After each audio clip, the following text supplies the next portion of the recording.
Halo semuanya, kembali lagi bersama saya di Ulasan Bola.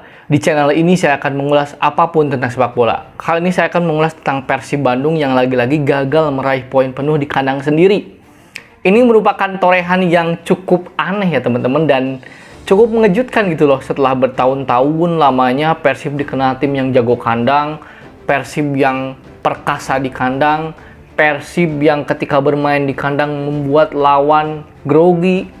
Kemudian dengan supporter yang banyak mereka membuat teror sehingga lawan tidak konsentrasi. Persib yang dulu kita kenal dengan tim besar yang ketika tim tamu datang ke Bandung pasti gentar.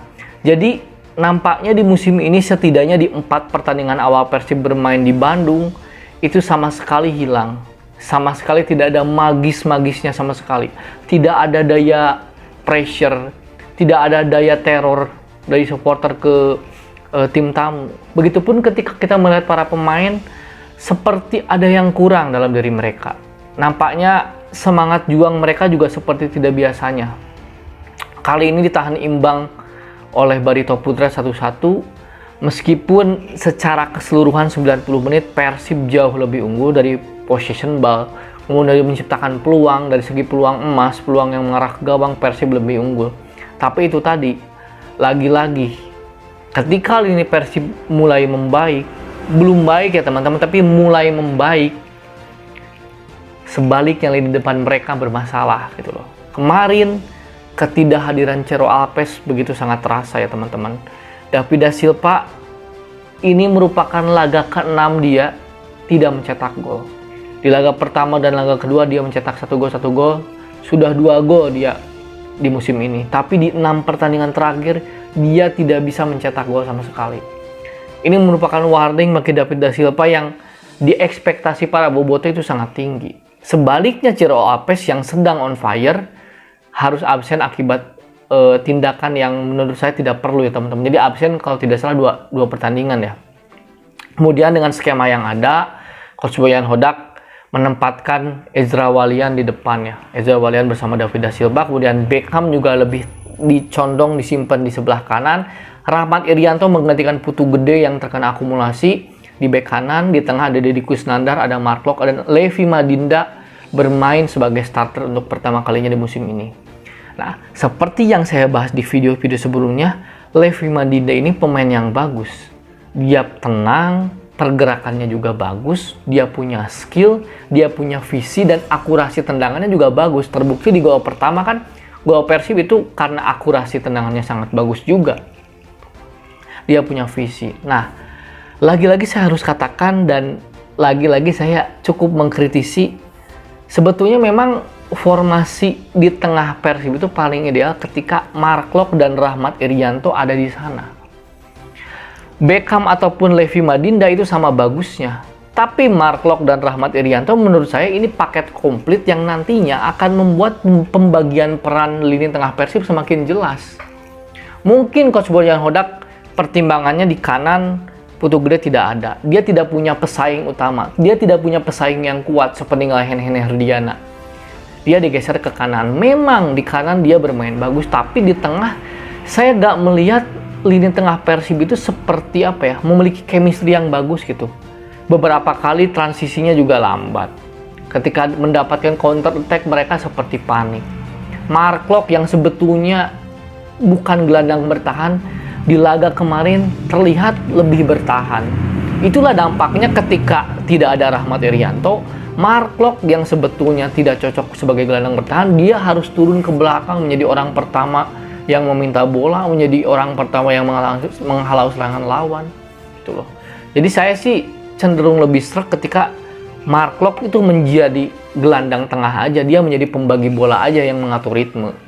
Rahmat Irianto menjadi peran tadi, gelandang bertahan gitu loh. Di kanan kan masih ada Irianto misalnya. Kenapa tidak diberi kesempatan gitu loh Irianto? Atau misalkan kalau mungkin riskan dengan formasi 3 back, di kanan juga kan sempat memainkan Febri Haryadi atau banyak variasi-variasi lainnya lah teman-teman. Tapi saya sih menduga ya, dan ini beberapa pertandingan ya, ketika Mark Locke dengan Irianto duet, contohnya lawan Arema lah, serangannya mereka begitu cair gitu kan. serangan mereka begitu cair, menciptakan lebih banyak peluang. Sementara di depan, dampaknya ini ketika David da Silva sedang di bawah performa, dia pun terkadang salah dalam mengambil keputusan. Ezra Walian pun 3 pertandingan terakhir menjadi starter dan tidak berkontribusi banyak. Jadi saya sih lebih berpendapat Ezra ini lebih bagus jadi super sub gitu loh. Kalau Coach Bojan mungkin memiliki strategi lain, saya sih lebih cenderung ketika David da Silva menjadi target man, di kanan Ciro Alves tidak ada salahnya di sayap kiri ini dicoba Freds Butuan. Karena Freds Butuan ini di musim-musim sebelumnya di sayap kiri itu bagus gitu loh. Pergerakannya bagus, cut insertnya bagus, crossingnya bagus. Nah, di back kiri bisa Daisuke Sato, bisa Edo Febriansyah. Nah, atau misalkan di back tengah, Nick Kuipers dan Alberto, saya ngelihat 2 pemain ini gimana ya? Jelek sih enggak ya? Cukup meningkat lah, tapi kok saya ngerasa mereka itu nggak bisa disatuin gitu. Jadi kalau mau Nick atau Alberto, tandemnya mungkin yang cocok Sato.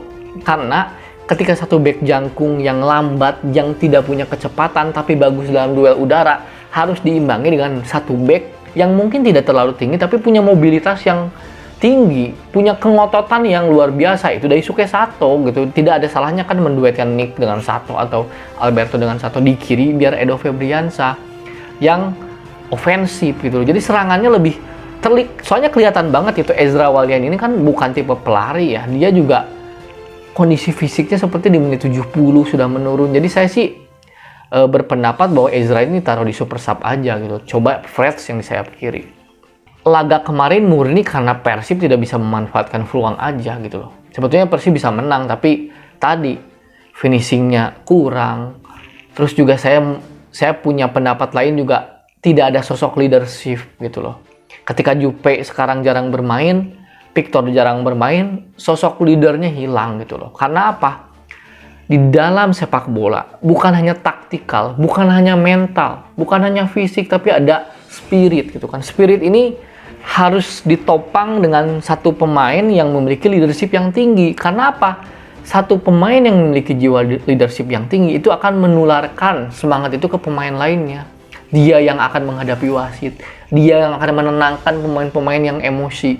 Dia juga akan membangkitkan semangat ketika Persib tertinggal. Tidak ada salahnya Jupe dimainkan misalkan gitu loh, melihat performa kedua back Persib. Jadi banyak sekali variabel yang membuat Persib seperti ini menurut saya. Jumlah penonton yang sedikit sehingga tidak ada teror untuk supporter lawan. Ketiadaan leadership di lapangan. Kemudian juga para pemain belum bekerja sebagai unit. Mereka masih sebagai individu-individu bagus, tapi belum bekerja sebagai tim. Jadi banyak sekali variabel yang membuat seperti ini. Kemudian juga adaptasi Bojan Hodak yang mungkin baru 3-4 pertandingan. Jadi menurut saya supporter Persib atau Bobotoh memang harus sedikit menurunkan ekspektasi. Ini pelatih datang di tengah jalan, bukan pemain-pemain selera dia, bahkan dia juga berstatement ingin menambah pemain. Jadi ya sabar aja gitu loh. Mungkin itu ulasan bola kali ini dan salam olahraga.